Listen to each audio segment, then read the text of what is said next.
தங்கம் வாங்க தங்கம் சேரும் மதுரையின் ராசிக்கடை ஸ்ரீ ஜெயபிரபா ஜுவல்லர்ஸ், தெற்கு ஆவணி மூலவீதி, மதுரை. கலைக்கருவியானவனே அம்பை தூக்கி போட்டு அன்பை கையில் எடுத்தாங்க. அந்த அன்பின் மூலமாக மக்களுக்கு தேவையான செய்திகளை இன்றைக்கும் சொல்லிக் கொண்டிருக்கிறது வில்லுப்பாட்டு. எப்பவுமே கேட்டதை தருபவன் கலைஞன் அல்ல, தேவையை தருபவன் தான் கலைஞன். அப்பா கலைவாணர் அப்பாவை அழைத்து வரும்போது அப்போ நடந்த ஒரு சம்பவம் தான் அருமையான சம்பவம். எங்கள் அம்மா பூசின விபூதி அப்படியே இருக்கே, பரவாயில்லையானே அப்படின்னு கேட்டப்போ அவர் சொன்ன வார்த்தை தான் பக்திக்கும் பகுத்தறிவுக்கும் பாலமான வார்த்தை. என்ன தெரியுமா சொன்னார்? பக்தி ஒரு முனை, பகுத்தறிவு மறுமுனை. இதை ரெண்டையும் இணைப்பது தான் இந்த வில்லின் இருமை. அந்த வாங்கணும், நிகழ்ச்சி வாங்கணும், கவர் வாங்கணும், உள்ளே போட்டோம் போனோன்னு இருந்தால் சாதாரண கலைஞர். வாங்கணும், மக்களுக்கு நிகழ்ச்சியை செஞ்சோம், அவங்களுக்கு புரிஞ்சுது, நல்லா பிடிச்சிது, அதுலேருந்து 4 பேர் திருந்தினாங்கன்னு சொன்னால் அவன் உன்னதமான கலைஞன், உண்மை கலைஞர். பொங்கல் பானைக்குள்ள என்ன இருக்கு எட்டிப்பாரு, இயல் இசை நாடகமே முத்தமிழ், முத்தமிழ் இசையாகி பொங்கும்பாரு. நக்கீரன் 360 வியூவர்ஸ்க்கு வணக்கம். நான் விஜய் ஹரிஹரசுதன். இன்னைக்கு நம்ம யார் நேர்காணல் பண்ண போறோம் அப்படின்னு பார்த்தீங்கன்னா, வில்லுப்பாட்டு கலைஞர் கலைமாமணி பாரதி திருமகன் அவர்களை தான். அம்மா வணக்கம். வணக்கம் ஹரி, ரொம்ப மகிழ்ச்சி. அன்பான பொங்கல் நல்வாழ்த்துக்கள். ஆமாம், பொங்கல் வில்லுப்பாட்டோட இனிமையா தொடங்க போகுது. அதுவும் உங்களோட நேர்காணல் எடுக்கிறது ரொம்ப சந்தோஷம். ரொம்ப மகிழ்ச்சி. எனக்கும் நக்கீரன் 360ல பேசுறது அவ்வளோ சந்தோஷம். அதுவும் பொங்கல்ல பேசுறது ரொம்ப சந்தோஷம். ஏன்னா பொங்கலுக்கு பானை இருக்கு இல்லையா? ஆமா, வில்லுக்கும் பானை இருக்கு. கண்டிப்பா.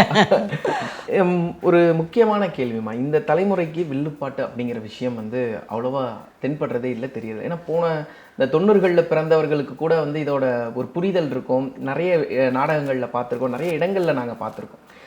இந்த காலத்தில் வில்லுப்பாட்டோட நிலை மக்களுக்கு போய் சேரணும் அப்படின்னா என்ன பண்ணலான்னு நீங்கள்?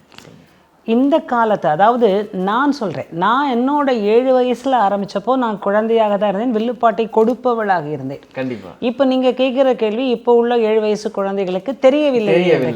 இந்த வித்தியாசம் எதனால்னா, நாம் கலையை கொடுக்கக்கூடிய நிறுவனங்கள் இந்த வில்லிசை கலையை ஆதரித்து வந்தது அந்த காலம். கண்டிப்பாக. நம்ம நாட்டினுடைய தொலைக்காட்சிக்கு முதல் நிகழ்ச்சி ஆகஸ்ட் 15, 1975 பொதிகைக்கு எங்களுடைய வில்லுப்பாட்டு தான் ஆரம்பித்தப்போ. அப்போது அப்படி இருந்ததுனால வில்லுப்பாட்டு என்னன்னு தெரிஞ்சது, குழந்தைகளும் ரசித்தார்கள். அன்று ரசித்த குழந்தைகள் இன்றைக்கு பெரிய பெரிய பதவிகளில் இருக்கிறார்கள். அப்போ நம்ம கொடுத்த எக்ஸ்போஷரை அவங்க வாங்குறதுக்கு தயாராக இருந்தாங்க. இப்போ எக்ஸ்போஷர் கொடுப்பதற்கு வரைமுறைகள் வந்த உடனே அவங்க வாங்க தயாராக இல்லை, தெரியவே இல்லை. ஆக தெரியாமல் போனதுக்கு காரணம் நாம் தான். நான் சொல்கிறதுக்குள்ளே யாரெல்லாம் இருக்காங்கன்னு கேட்டால், துடித்து கொண்டு வருகின்ற கலைஞர்களும் துடித்துக்கிட்டு இருக்கணும், எங்கள் நிகழ்ச்சிகளை போடுங்க அப்படின்னு கேட்குறவளுக்கு இருக்கணும். நிறுவனங்களும் தொலைக்காட்சிகளும் பத்திரிகைகளும் நிறைய இந்த தமிழ் கலை, அதுதான் எனக்கு ஐயா நக்கீரன் கோபாலையா கூப்பிட்டோடனே ரொம்ப மகிழ்ச்சி. என்னென்னா, தமிழ்கலையை மதித்து தமிழுள்ளம் அழைக்கிறது. அந்த சந்தோஷத்தோடு தான் நான் இன்னைக்கு வந்திருக்கிறேன். ஆக நம்ம 2K கிட்ஸுக்கு தெரியணும்னு நீங்கள் நினச்சிங்கன்னா, தொலைக்காட்சிகள் பத்திரிகைகள் எந்தெந்த மீடியா இருக்கோ எல்லா மீடியாலையும் சினிமாவும் வரட்டும், அதுவும் வரட்டும், இதுவும் வரட்டும், வில்லிசைக்கலையும் தெரியட்டும். புரிய வேண்டியவனை எல்லாமே இந்த வில்லுப்பாட்டு மூலமாக புரிஞ்சிடும். இப்போ இன்னொரு கேள்வி என்னென்னா, இந்த வில்லுப்பாட்டுக்கான ஒரு வரலாறுன்னு ஒன்று இருக்கும்ல, அதை கிறிஸ்பாக சொல்லணும்னா எவ்வளோ சிம்பிளாக சொல்லலாம்? அன்பு, இதுதான். இந்த 3 எழுத்து தான் வில்லுப்பாட்டு. எப்படி காந்திஜியினுடைய அகிம்சை என்பது உலகம் பூரா தெரிந்த விஷயமோ, இந்தியாவின் ஒரு அற்புதமான கொள்கையோ, அந்த மாதிரி வில்லுப்பாட்டு அன்பில் பிறக்குது. வில்லில் அம்பு தானே இருக்கும். கண்டிப்பாக. அம்பை தூக்கி போடு, அன்பா சொல்லு, நல்ல விஷயத்த சொல்லு. இதுக்கு ஆதி காலத்தில் ஒரு கதை உண்டு. ஒரு பாண்டிய மன்னன் இருந்தார், வேட்டையாட சென்றார். வேட்டையாடினோடனே எல்லா மிருகமும் இறந்து போச்சு. அதை பார்த்த உடனே ஐயோ, இந்த மிருகத்துக்கெல்லாம் நான் உயிர் கொடுக்க முடியுமான்னு நினச்சாரு. உடனே மந்திரிகிட்ட கேட்டார். மந்திரி பிரமாதமான யோசனை சொன்னார். என்ன சொன்னார்? அரசே கவலைப்படாதீங்க, தோளில் கிடந்த வில்லை மடியில் சார்த்தி வைத்து தட்டி தட்டி பாடுங்கள், தேசத்தை பாடுங்கள், தெய்வத்தை பாடுங்கள், நீங்கள் செய்த பாவம் பரிகாரமாகிவிடும். ஆக அந்த பாவம் பரிகாரமானோடனே கலைக்கருவியானவனே அம்பை தூக்கி போட்டு அன்பை கையில் எடுத்தாங்க.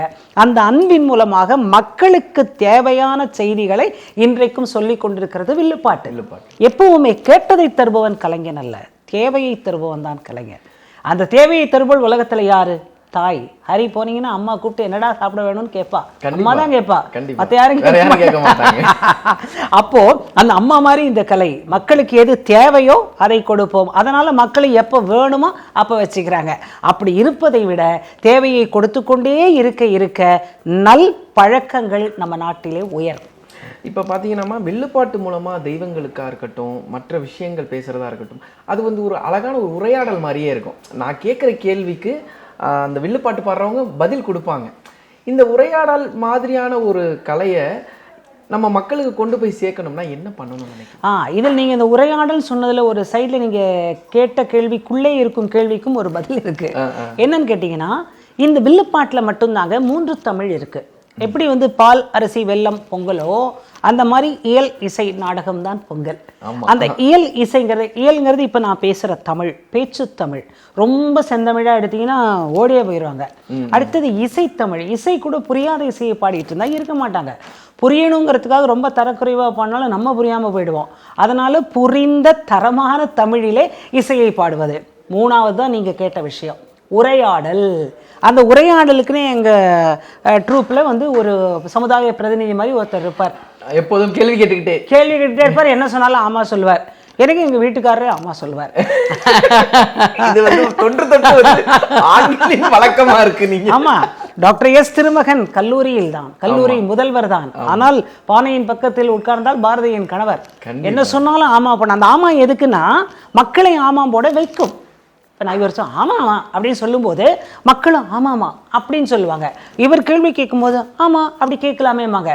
ஆக ஒரு சமுதாய பிரதிநிதியை வைத்துக்கொண்டு நான் கலைஞராக இருந்து கொண்டு உரையாடல் வழியில் செல்லும்போது சொல்ல வேண்டிய விஷயம், கேட்க வேண்டிய ஐயம் எல்லாம் போய் அருமையான விஷயம் புரிந்து ஐயம் தெளிவடைகிறது.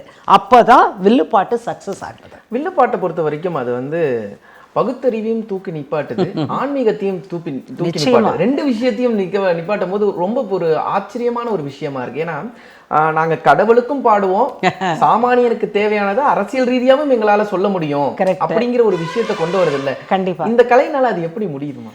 அது முடியுதுன்னா காரணம், வட்டம்னு ஒரு வட்டம் போட்டீங்கன்னா ஒரு மையப்புள்ளின்னு ஒன்று இருக்கும். அந்த மையப்புள்ளியிலேருந்து பல ஆரங்கள் செல்லும். மையப்புள்ளி எதற்கும் பகையல்ல, ஆனால் எல்லாவற்றிற்கும் நேசம். அப்படித்தான் எங்கள்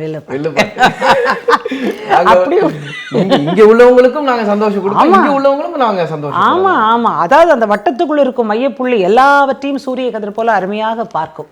ஏன்னு கேட்டீங்கன்னா நாங்க எல்லாத்தையும் ஒரே மாதிரி தான் பார்ப்போம். அது ஏங்க ஒரு டெக்னிக்கா அப்படின்னா, எல்லா உத்திகளையும் எல்லாரும் கையாளும் போது இந்த உத்தியை நாங்கள் கையாளுவதில் என்ன தவறு? கண்டிப்பாக அந்த ஒரு உத்தியை நாங்கள் கையாண்டு எல்லாருக்கும் செல்ல பிள்ளையாக இருப்பதில் தட்டி கொடுத்து நாங்கள் தட்டுறதே என்னன்னு கேட்டால் சத்தியம். நான் சொல்வது சத்தியமடா, உண்மையை சொல்லத்தானே இந்த டிவியே இருக்கு. கண்டிப்பா சத்தியமடான்னு சொல்லும்போது எங்களுக்கு ஒரு சந்தோஷம், கேட்குறவங்களுக்கு ஒரு சந்தோஷம், புரிந்து விடுகிறதே என்ற சந்தோஷம். அந்த சந்தோஷத்துல நாங்கள் ஓட்டுறோம். இந்த சந்தோஷத்துல இன்னொரு விஷயம் என்னன்னா, இந்த யுக்தி, மற்றவர்களை சந்தோஷப்படுத்துதல், இந்த துறையில இப்படிதான் நீங்க பயணிக்கணும் அப்படின்னு சொல்லி கொடுத்த பத்மஸ்ரீ சுப்பு ஆறுமுகம், உங்க தந்தை, அவரை பத்தி கண்டிப்பா இந்த இடத்துல பேசாம இருக்கவே முடியாது. வில்லுப்பாட்டு கலை அப்படின்னு நீங்க வந்து அதை எடுத்து ஒரு பேப்பர்ல எழுதினா கூட கீழே சுப்பு ஆறுமுகம் அவர்களோட பேரை எழுதாம யாராலையும் இருக்க முடியாது. நிச்சயமா ஹரி. உங்க அப்பா கூட நீங்க பயணிக்கும் பொழுது கத்துக்கிட்ட ஒரு நெறினா எதை சொல்லுவீங்க? ஒரு நெறி இல்ல, பல நெறி. நீங்க நடுவுல நிறைய குறுக்கால கேள்வியும் கேட்கலாம், தப்பு இல்லை. ஏன்னு கேட்டீங்கன்னா, அப்பா வந்து கலைவாணர் அப்பாவை அழைத்து வரும்போது அப்போ நடந்த ஒரு சம்பவம் தான் அருமையான சம்பவம். எங்கள் பாட்டிக்கிட்ட சம்மதம் கேட்குறாங்க. அது ஒரு பெரிய கதை. ஆனால் பாட்டிக்கிட்ட சம்மதம் கேட்டு அப்பாவை கூட்டு வராங்க. கூட்டு வரும்போது பாட்டி என்எஸ்கே பகுத்தறிவாளர் என்று தெரியாமல், என்ன வெள்ளை மனம் பாருங்க, தெரியாமல் விபூதியை இட்டு விடுகிறார்கள். கலைவாணர் இட்டு கொண்டிருக்கிறார். அப்பா வந்து கொஞ்ச நேரம் அப்படி சென்னைக்கு வரும்போது பாதி வழியில், அண்ணே நீங்க பகுத்தறிவாளராச்சே எப்படி அந்த அப்படி கேட்கும்போது அப்பா யாருன்னு உங்களுக்கு தெரியுதுல்ல. நீங்க பகுத்தறிவாளராச்சே, எங்க அம்மா ஆச்சி, எங்க ஊர்ல ஆச்சின்னு சொல்லுவோம், நான் ஆச்சின்னு சொல்வேன், அம்மா அம்மான்னு சொல்லுவாங்க அப்பா. எங்க அம்மா வந்து பூசின விபூதி அப்படியே இருக்கே, பரவாயில்லையா அண்ணே அப்படின்னு கேட்டப்போ அவர் சொன்ன வார்த்தை தான் பக்திக்கும் பகுத்தறிவுக்கும் பாலமான வார்த்தை. என்ன தெரியுமா சொன்னாரு? ஆறுமுகம், அந்த விபூதி அப்படியே இருக்கட்டும், அம்மா எங்கள் அம்மா போல் அன்போடு பூசினாங்க. கண் காணாத தெய்வத்துக்காக கண் கண்ட தெய்வம் கொடுத்த அன்பை அழிக்கலாமா? அருமையான ஒரு வார்த்தை. என்ன அழகான வார்த்தை. கண்டிப்பா. இதை எல்லா கலைஞர்களும் ரசிச்சிருக்கிறாங்க. நம்முடைய உலக நாயகன் கமலஹாசன் அண்ணாவும் ரசிச்சிருக்காரு. அதோட விளைவுதான் உத்தம வில்லன். சிவாஜி அண்ணாவும் ரசிச்சிருக்காரு. இதெல்லாம் ஏன் சொல்றேன்னு கேட்டீங்கன்னா, பல பெரிய ரசிகர்கள் இந்த கலைக்குள்ள இருக்க. அரசியல் தலைவர்களும் சரி, கலைஞர்களும் சரி, எழுத்தாளர்களும் சரி, கண்ணதாசனும் சரி, நம்ம ஐயாவும் சரி, எல்லாரும் சேர்ந்து ரசிக்கிற ஒரு கலையா இருக்குன்னா பகுத்தறிவும் பக்தியும் சேர்ந்த மனிதர் தான் என் தந்தையார். பெரியார் வருவார், ராஜாஜி வருவார், பாரதிதாசன் வருவார். எங்க கலைவாணர் கம்பெனியில அப்பா பட்டையா விபூதி பூசியிருப்பாங்க. அப்பா சொல்ற வார்த்தை இது. ஆனா அப்பாட்ட வந்து யாரும் ஏன் விபூதி பூசியிருக்க கலைவாணர் கம்பெனிலன்னு கேட்க மாட்டாங்க. ஏன் தெரியுமா? அப்பா மேடையில சொல்லுவாங்க, எல்லாரும் வருவாங்க, ஏன் விபூதி பூசிக்கிறேன்னு கேட்கல. ஏன் தெரியுமா? எல்லாருக்கும் தெரியும் அது என்னத்தின்னு. இது அப்பாவோட டைலாக். அப்போ பக்தி ஒரு முனை, பகுத்தறிவு மறுமுனை. இதை ரெண்டையும் இணைப்பது தான் இந்த வில்லின் இருமுனை. அப்படித்தான் அப்பாவுடைய பயணம். கி வீரமணி அவர்கள் அந்த காலத்துல ஒரு வார்த்தை சொன்னாரு, நமக்கும் அவர்களுக்கும் இடையே ஒரு பாலம் இருக்க வேண்டும் அல்லவா, அதுதான் கவிஞரின் காலம் என்று சொன்னார். இன்னொரு விஷயம், அப்பா வந்து ஒரு கலைன்னு எடுத்துக்கிட்டா காலப்போக்கில் வந்து அந்த பழமை மறக்காம அதுலேயே பயணிச்சுட்டு இருப்பாங்க. இந்த காலத்துக்கு ஏற்ற மாதிரி நாம ஏன் மாத்திக்கணும், நம்ம பழமையை நம்ம விட்டுறக்கூடாது. அப்பா எப்படி தன்னோட வில்லுப்பாட்டுல காலத்துக்கு ஏற்ற மாதிரியான மாற்றங்கள் அவர் கொண்டு வர முடிஞ்சது? வட்டத்துக்குள்ளேயே இருந்துகிட்டு வட்டத்தை மீறாம இருக்கிறது ஒரு அழகு. இப்போ வட்டத்துக்குள்ள ஒரு எண்ணம் இருக்கு, வட்டத்துக்கு வெளியே ஒரு எண்ணம் இருக்கு. அதை போடுற வட்ட கோடு இருக்கு இல்லையா, ரெண்டுத்தையும் தானே டச் பண்ணுது. அப்படி அப்பா மரபை மீறாம புதுசையும் டச் பண்ணுவாங்க. எதை பத்தி வேணாலும் பாடுவாங்க. என்னுடைய வாழ்க்கையிலேயே சொல்றேனே, 3 குழந்தை வேணும்னு நாடு சொல்லிட்டு இருந்தமும் பாடினேன், 2 குழந்தை வேணும்னு சொல்றப்பவும் பாடினேன், 1 குழந்தை போதும்னு சொல்றப்பவும் பாடுறேன். எத்தனை வருஷமா? 50 வருஷமா, 7 வயசுல இருந்து ஒரு 40-45 வருஷமா பாடிட்டு இருக்கேன். அப்போ எதையும் சொல்ல முடியும் அப்படிங்கிற ஒரு கலைக்குள்ள கொண்டு வர முடியுங்கிற ஒரு அந்த அது ஏன்னு கேட்டா அப்பா மூளை சிந்தனை தான். சிந்திப்பவன் தான் கலைஞன். இருப்பதை சொல்லுபவன் கலைஞனே அல்ல, எழுதி சொல்லுபவன் கலைஞன். எழுதி மக்களுடைய விதியை நல்விதியாக மாற்றுபவன் யாரோ அவனே கலைஞன். அந்த வாங்கணும், நிகழ்ச்சி வாங்கணும், கவர் வாங்கணும், உள்ளே போட்டோம் போனோன்னு இருந்தால் சாதாரண கலைஞர். வாங்கணும், மக்களுக்கு நிகழ்ச்சியை செஞ்சோம், அவங்களுக்கு புரிஞ்சுது, நல்லா பிடிச்சது, அதுலேருந்து 4 பேர் திருந்தினாங்கன்னு சொன்னால் அவன் உன்னதமான கலைஞன், உண்மை கலைஞன். ஆக மக்களுக்கு எது தேவையோ அதை நினைத்து கொண்டு செய்வதனால் எங்களுடைய ப்ரோக்ராம் வெற்றி அடைகிறது. பயனுள்ளதாக, வெறும் வெற்றி பயன் அல்ல, பயனுள்ள வெற்றியா இருக்கு, பயன்தான் வெற்றி. அப்படிதான் நானும் இப்போ அப்பா சொல்லி கொடுத்த பாடம். ஆக நான் அப்பாட்டிருந்து கற்றுக்கிட்டது என்னன்னா, நீங்கள் கேட்ட கேள்வி அதுதானே, அப்பாட்டிருந்து கற்றுக்கிட்டது எதை பற்றியும் ஒரு ஸ்கிரிப்ட் எழுதணும்னா எழுதி பாடுமா. நான் எழுதுனதை நீ பாடணுங்கிற அவசியம் இல்லை, அது பாடு, மேற்கோளாக பாடு, நீ எழுதி பாடு. இந்த கோவில் வரலாறா எழுதி பாடு, இந்த ஒரு அற்புதமான காட்சியின் வரலாறா எழுதி பாடு, பள்ளியின் வரலாறா எழுதிப்பாடு, மனிதரின் வரலாறா எழுதிப்பாடு, மகானின் வரலாறா எழுதிப்பாடு, தலைவரின் வரலாறா எழுதிப்பாடு. எழுதும் போது என்ன வரும்னா நம்மளுடைய உள்ளத்தை அதில் கொடுத்துருவோம். அப்போ அதில் எழுத்து வந்து நம்ம இதயத்தில் பதிஞ்சு மக்களுக்கு சொல்லும் விதமாக சொல்லக்கூடிய நெறியை அப்பாவிடம் படித்தேன், பொறுமையை அப்பாவிடம் படித்தேன், ஒழுக்கம் அப்பாவுடைய உயிர் மூச்சு, அதை என் உயிர் மூச்சாக்கி கொண்டேன். எல்லோரிடமும் பேசக்கூடிய அன்பு எங்கள் அப்பா எனக்கு அள்ளி கொடுத்த செல்வம், அந்த செல்வத்தையும் நான் கொண்டிருக்கிறேன். என் தாயார் திருமதி மகாலட்சுமி சுப்பு ஆறுமுகம், தந்தையார் கலைமாமணி கவிஞர் பத்மஸ்ரீ விருது பெற்ற சுப்பு ஆறுமுகம், 2 பேரும் தான் எனக்கு குரு. இன்னைக்கு நான் உலகத்தில் உலக நாடுகளில் இந்த தமிழ் கலையை தூக்கிக்கிட்டு போகிறேன்னா, துபாய் எக்ஸ்போவில் வில்லுப்பாட்டு இருந்தது, பொங்கல்னா என்னன்னு பாடிட்டு வந்தோம். இதை விட சிறப்பு என்னங்க இந்த கலைக்கு வேணும்?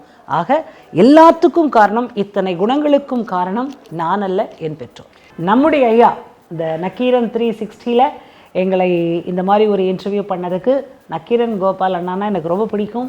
காரணம், ஒரு என்ன சொல்ல, தமிழ் பாசம், உண்மையின் மீது பாசம், இதெல்லாம் எனக்கு ரொம்ப பிடிச்ச விஷயம். எங்கள் அப்பா என்ன அப்படி தான் வளர்த்தாங்க.